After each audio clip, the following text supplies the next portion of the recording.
నమస్తే welcome to detailed political report. Telangana రాజకీయాల్లో ఓటర్ల చైతన్యం పరంగా అతి కీలకమైన నియోజకవర్గాలు నల్గొండ, మల్కాజ్గిరి. ఒకటి వామపక్ష పోరాటాలతో ప్రసిద్ధి చెందిన ప్రాంతమైతే మరొకటి తెలంగాణ ఉద్యమాలతో ఏమాత్రం సంబంధం లేని వలస ఓటర్ల ప్రభావంలో ఉన్న ప్రాంతం. 2014లో తెలంగాణ రాష్ట్ర సమితి హవా రాష్ట్రమంతా నడిచిన ఈ రెండు సెంటర్లలో మాత్రం కాంగ్రెస్, తెలుగుదేశం పార్టీలే ఉనికి చాటుకున్నాయి. అలాంటి కీలకమైన సీట్లలో హేమిల్ని బరిలోకి దించడం ద్వారా గులాబీమయం చేయడానికి కేసీఆర్ పక్కా స్కెచ్తో దూసుకుపోతున్నారు. అసెంబ్లీ ఫలితాల్లో అనుకున్నది సాధించిన ఆయన లోక్సభ బరిలోనూ అదే సంచలనాన్ని నమోదు చేస్తారా అనేది ఉత్కంఠ పెంచేస్తుంది.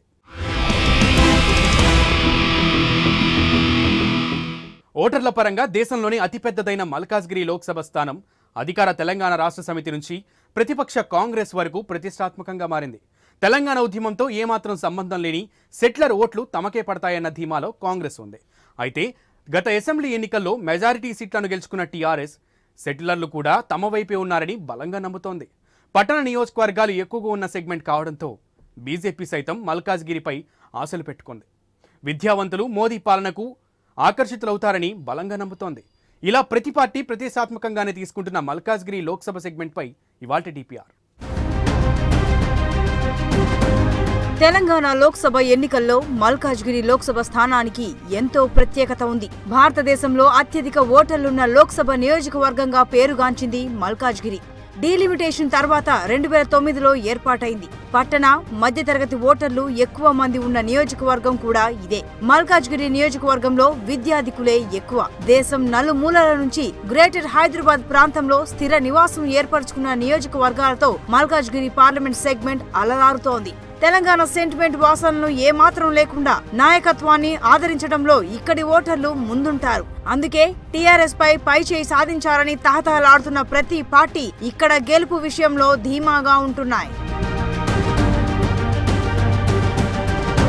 మల్కాజ్గిరి పార్లమెంట్ సెగ్మెంట్ పరిధిలో మేడ్చల్, సికింద్రాబాద్ కంటోన్మెంట్, మల్కాజ్గిరి, కుత్బుల్లాపూర్, కూకట్పల్లి, ఉప్పల్, ఎల్బీనగర్ అసెంబ్లీ సెగ్మెంట్లు ఉన్నాయి. ఇక్కడ క్రిస్టియన్లు, దళిత ఓట్లతో పాటు సీమాంధ్ర ఓట్లే అభ్యర్థుల గెలుపు ఓటముల్ని నిర్ణయిస్తుంటాయి. 2018 డిసెంబర్లో జరిగిన అసెంబ్లీ ఎన్నికల్లో మల్కాజ్గిరి పార్లమెంటరీ సెగ్మెంట్ పరిధిలోని 7 అసెంబ్లీ నియోజకవర్గాల్లో ఎల్బీనగర్ ఒక్కటే కాంగ్రెస్ కైవసం చేసుకోగా మిగిలిన 6 నియోజకవర్గాలైన ఉప్పల్, మల్కాజ్గిరి కంటోన్మెంట్, కుత్బుల్లాపూర్, కూకట్పల్లి, మేడ్చల్ నియోజకవర్గాల్లో తెలంగాణ రాష్ట్ర సమితి ఘన విజయం నమోదు చేసింది.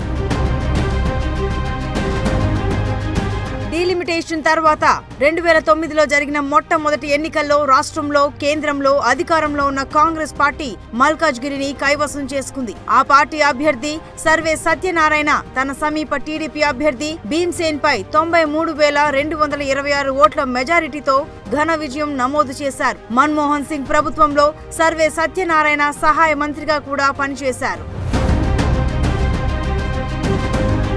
ఉమ్మడి ఆంధ్రప్రదేశ్ విభజన అనంతరం జరిగిన 2014 లోక్సభ ఎన్నికల్లో తెలుగుదేశం పార్టీ మల్కాజ్గిరిలో పాగా వేసింది. ఇక్కడ నుంచి పోటీ చేసిన ప్రముఖ పారిశ్రామికవేత్త మల్లారెడ్డి తన సమీప తెలంగాణ రాష్ట్ర సమితి అభ్యర్థి మైనంపల్లి హనుమంతరావుపై దాదాపు 28,371 ఓట్ల మెజారిటీతో నెగ్గుకొచ్చారు.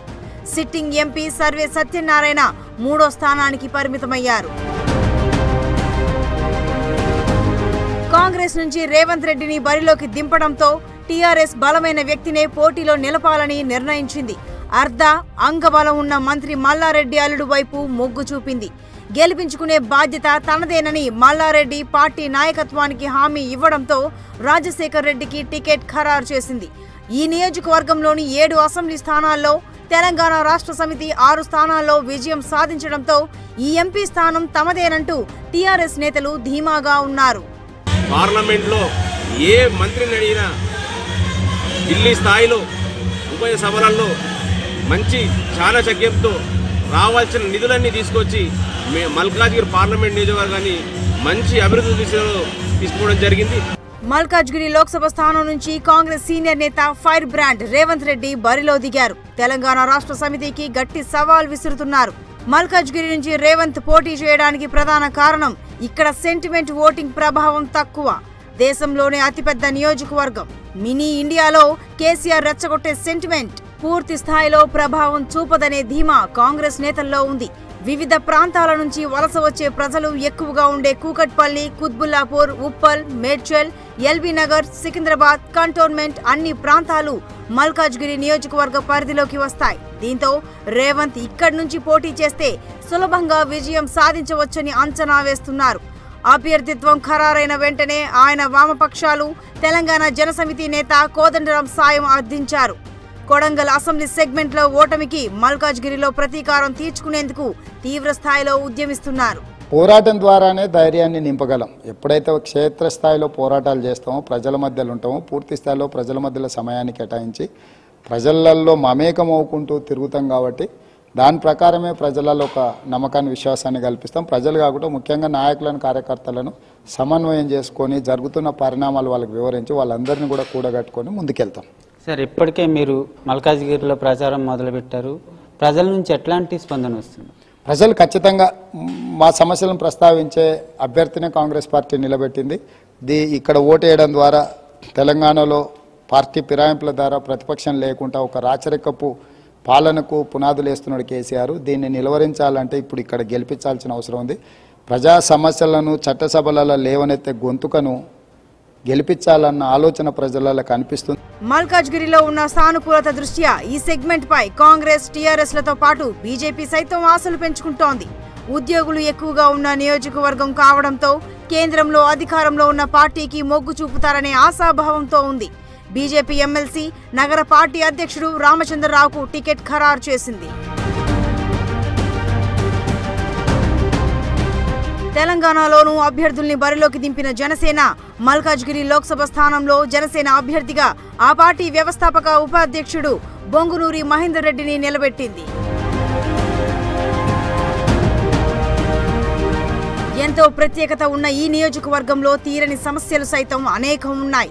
ముఖ్యంగా తాగునీరు, డ్రైనేజీ లాంటి సమస్యలతో ప్రజలు తీవ్ర ఇబ్బందులు ఎదుర్కొంటున్నారు. టీఆర్ఎస్ ప్రభుత్వం ప్రతిష్టాత్మకంగా చేపట్టిన మిషన్ భగీరథ ద్వారా మేడ్చల్ నియోజకవర్గంలో దాదాపు 90 గ్రామాలకు తాగునీరు అందించే విధంగా చర్యలు తీసుకుంటున్నారు. అయినప్పటికీ ఇక్కడ అభివృద్ధి అంతంత మాత్రమే అని స్థానికులు ఆగ్రహం వ్యక్తం చేస్తున్నారు. మేడ్చల్ జిల్లా అయింది కానీ మేడ్చల్ జిల్లాలో ఏ ప్రభుత్వ కార్యాలయాలు లేవు. అందులో ముఖ్యంగా వచ్చేసరికి మేడ్చల్లో ఒక డిగ్రీ కాలేజ్ లేదు. మరియు మేడ్చల్లో ఒక 50-100 పడకల ఆసుపత్రి లేదు. జిల్లా ఆసుపత్రి ఉంది కానీ అనే పేరు రాశారు కానీ మేడ్చల్ జిల్లాలో జిల్లా కేంద్రమైనటువంటి మేడ్చల్ టౌన్లో పెద్ద ఆసుపత్రి లేదు. ఏ చిన్న దానికైనా కానీ గాంధీకి వెళ్ళండి అని వాళ్ళు గవర్నమెంట్ హాస్పిటల్ చెప్పడం, కార్పొరేట్ హాస్పిటల్ దోచుకు తినడం. డిగ్రీ కాలేజ్కి వచ్చేసరికి గత సంవత్సరాలుగా గత చాలా మంది ఎంపీలు, ఎమ్మెల్యేలు వచ్చిరు పోయారు కానీ ఇంతవరకు మేడ్చల్కు డిగ్రీ కాలేజ్ అనేది లేదు. ఎక్కడ అభివృద్ధి కనిపించట్లేదు. గత 5 సంవత్సరాల్లో మాకైతే ఎక్కడ అభివృద్ధి చెందలేదు. ఎక్కడ మా గౌడవెల్లి గ్రామంలో చూసుకున్నట్టయితే ఒక గవర్నమెంట్ హాస్పిటల్ వచ్చింది లేదు, ఒక లైబ్రరీ లేదు, ఇంకా ఎటువంటి రోడ్లు కూడా సరిగా లేవు, స్ట్రీట్ లైట్స్ కూడా సరిగా లేకుండా ఇంతకుముందు గత 5 సంవత్సరాలలో టీఆర్ఎస్ ప్రభుత్వం ఉన్నప్పుడైతే. మల్లారెడ్డి గారు అతను వ్యక్తిగతంగా చాలా మంచి మనిషి కావచ్చు, కానీ చుట్టుముట్టు ఉన్నటువంటి నాయకులు అతనికి ఎలాంటి ప్రాబ్లమ్స్ ఉన్నాయో చెప్పలేదు, అతని దగ్గర తీసుకువెళ్ళలేదు. కావున మా గ్రామం మాత్రం ఇలాంటి వసతులు చేసినట్టు కనబడట్లేదు. మనం మేడ్చల్ మల్కాజ్గిరి నియోజకవర్గంలో చూసినట్టయితే ఎక్కడ చూసినా ఇదే ఉంది. తెలంగాణ ఉద్యమంతో పెద్దగా సంబంధాలు లేని వాళ్ళు ఇక్కడి గెలుపు ఓటములను ప్రభావితం చేసే అవకాశం ఉన్న నియోజకవర్గం కావడంతో ఇక్కడ నెగ్గే నేత ఎవరా అనే దానిపై తీవ్ర ఆసక్తి నెలకొంది.